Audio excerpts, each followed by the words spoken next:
So, what were my thoughts on 2.3 of Honkai Star Rail? Well, let's just talk about it, because there's a lot to go through in theory. It was actually a relatively short story, but there's a lot to unpack, and there's a lot of thoughts I have in regards to a lot of elements in this story. So we're just going to get into it. First off, Topaz is there. For those of you that know, for those of you that don't know even, Topaz is my favourite character in Star Rail. I'm in the gutter though, because I haven't got her.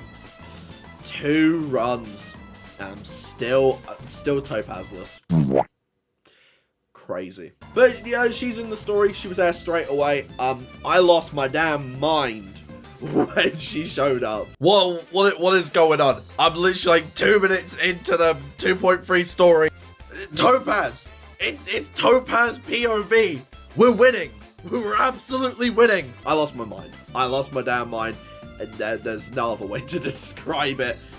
Topaz being in the story is really cool. Hope we get more of that as we go on, because, you know, if we have to sit through Jade stuff, can we please just have Topaz to make things better? Or Aventurine. Both of them work. Both of them work. But now we're going to get into, like, the full-blown story.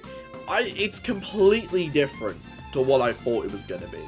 I thought this was going to be some big, like, meta thing where it's like, Penacony isn't what it seems, and it's this, and it's that. And in reality, it was just, yeah, no, there's still dream elements, and they're still, like, doing stuff within the dream world. It's just, order is no longer there, you know, the Aeon of Order is no longer present, and it's like, okay, cool. I really do think that, I don't want to say it, I feel like I kind of missed the boat on it a little bit, because something that we have to talk about is Sparkle. Now, this might just be me being a guy who's like, oh, I have this really cool theory, and it'd be really cool if this was it, and me getting my hopes up just a little bit. I was kind of hoping that the Penacony we were in wasn't even Dream Penacony, it was Sparkle Penacony. That was what I was kind of hoping, and maybe we still are. I don't know. But I was really kind of hoping that Sparkle would be like the mastermind behind it all, and it's like, she knows exactly where the Stellaron is, then the reason why she knows where the Stellaron is because it's her world that she's designed to trick everybody. But we did get a cool Sparkle thing. We got to see a little bit more of Sparkle in this, and it was basically a Sparkle story, which is really cool. Really enjoyed her parts, and I really hope we get more of Sparkle in the future, because there's no way that's the end. There's no way. They built up so much in the whole of 2, in the whole of the Penacony story with Sparkle and Sampo, so there has to be more. Right?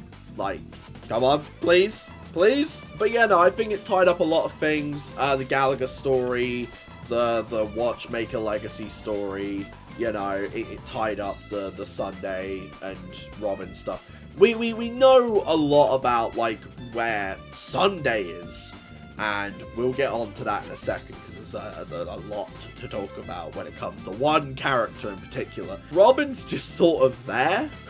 Like, she's there for the Charmony Festival, and I'm going to assume she's out of Penacony again.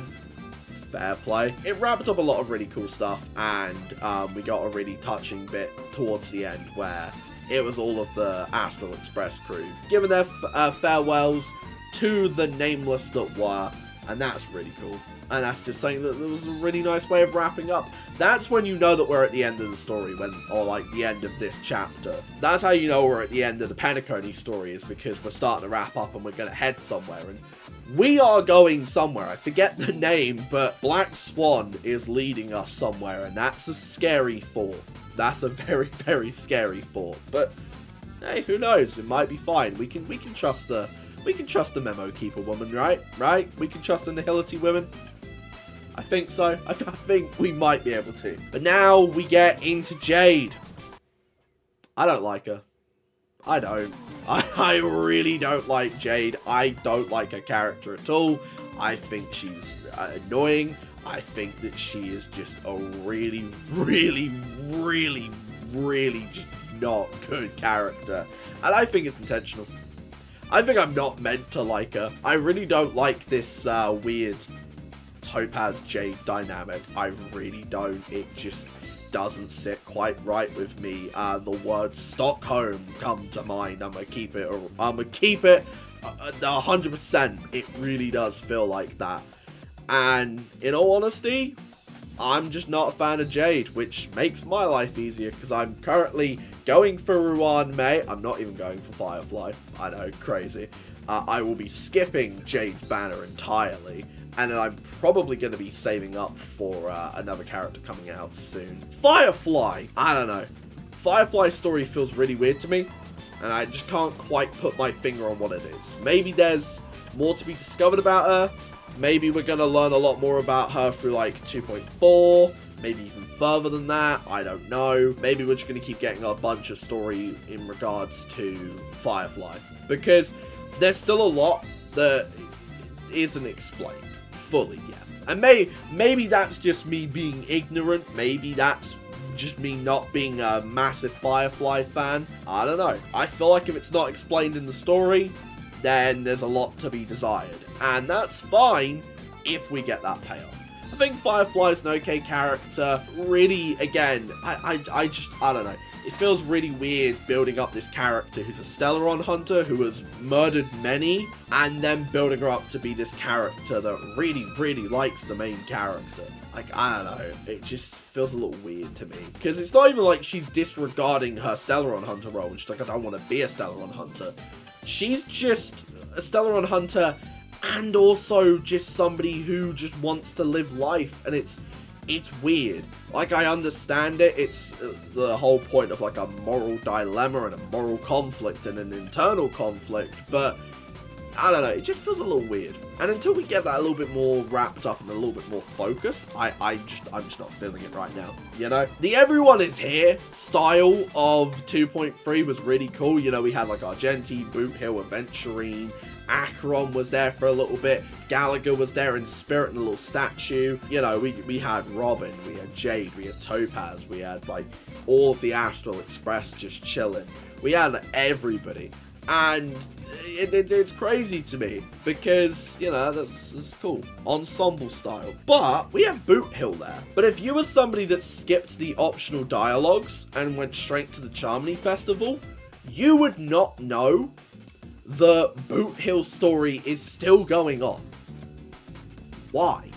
That was your cliffhanger for 2.2, was Boot Hill holding Aventurine at gunpoint and asking him where, I think it's Oswaldo something, was that? Let me have a look here. Yeah, Oswaldo Schneider. We still know nothing about that guy. Maybe that's for a later date. Maybe they just said 2.3, we're just going to do it Sparkle and Firefly and call it a day. That's fair. It was a short story. Maybe I'm asking for too much. But, you know, like, why would you tease something with Boot Hill in 2.2 and have it be optional in 2.3, especially when Boot Hill's just been out? I don't know. But I think overall 2.3 was really good.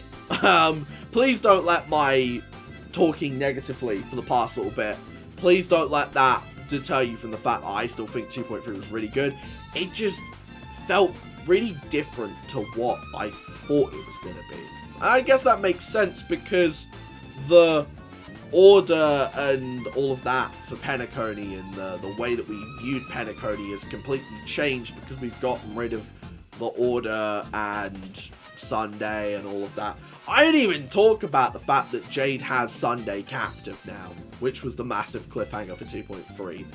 And it's like, she is keeping him captive from the banners, my friend. She is keeping him captive from the banners.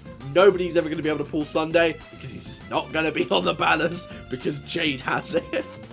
That's why you don't pull for Jade, people.